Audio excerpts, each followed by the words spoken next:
Welcome to this new video in which I will be discussing briefly a few particular details found in the story of Saint Brendan the Navigator and how those details parallel a poem that Tolkien wrote, as well as how he was influenced by the story of Saint Brendan when he wrote his mythology.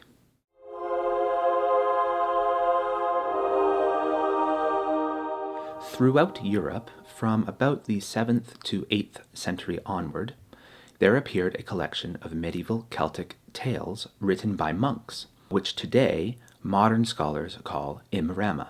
Imram is an Irish word that means voyage. These particular stories are about the voyages of Irish explorers across the sea, across the western Atlantic, in search of a mystical place known as the Land of Promise. The Celtic Orthodox monastic Saint Brendan is known for his legendary voyage in search of the Isle of the Blessed. It was written down in narrative form in the Navigatio Sancti Brendani Abbatis, or the Voyage of Saint Brendan the Abbot. In this tale, Saint Brendan hears of a land of promise that lies in the west. He casts off to sea with his fellow monks, sails past many islands of sheep and birds, a whale island, and other islands inhabited by monks and sinners, until in the end they reach the Land of Promise. But Saint Brendan is not permitted to enter it. Rather, he is sent back. Those familiar with Tolkien's fiction might already begin to notice the similarities, for the original Navigatio certainly influenced Tolkien's imagination. Most clearly is the Land of Promise motif reflected in Tolkien's Valinor, while his voyagers are not monks, but the Númenóreans in search of immortal lands. Finally, Saint Brendan is denied entry by an angel, while the Númenóreans are denied entry into Valinor. Tolkien was very well acquainted with these Imrama, and it seems that the tale of Saint Brendan appealed to him the most. In fact, the tale inspired him to write his own version in narrative poetic form, which he called The Death of Saint Brendan. It was later published in Time and Tide on the 3rd of December 1955. In it, quite similarly to the original Navigatio, Saint Brendan journeys after 7 years to an island of refuge set aside by God for his saints. There are many similarities and some differences between the original tale and Tolkien's Imram, his poem, but in this video I will only make mention of a few.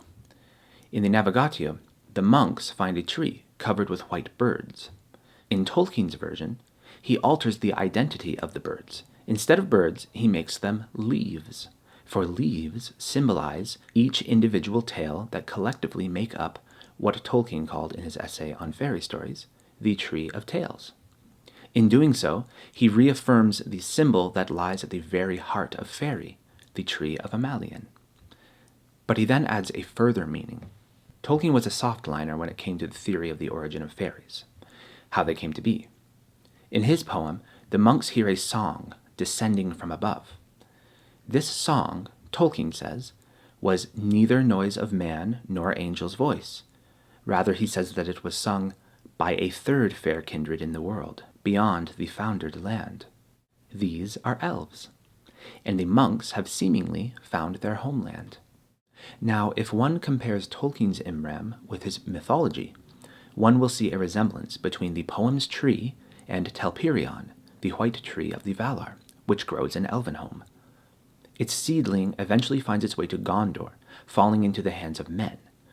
This indeed echoes something Tolkien wrote about in his essay on fairy stories. In it, he attributes a theological air to the Tree of Tales, for it symbolizes man's cooperation with God in the act of continuing creation. Tolkien reaffirms this belief by placing it in his Imram poem. It is man's ability to subcreate, and thereby contribute to the Tree of Tales. In this act, fairy continues to survive, reaching ever upwards toward God. It is therefore fitting that monks would be the ones to find Elvenhome.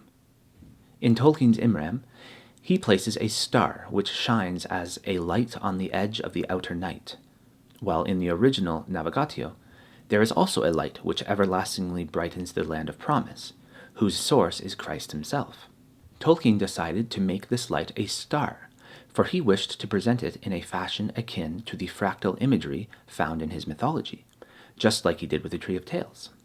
This star additionally echoes the scene from The Lord of the Rings in which Sam sees a star shining above Mordor, appearing through the black clouds, revealing that high above there is a light that cannot be extinguished.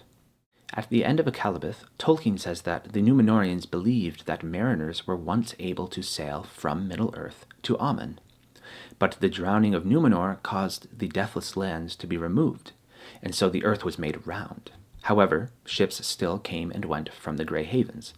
Therefore was it said that a straight road must still be for those that were permitted to find it.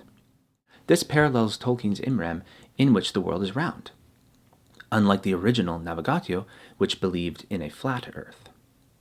Therefore, in Tolkien's Imram, he must place his land of promise in a region separate from the world, reached by an invisible road, as an unseen bridge that on arches runs.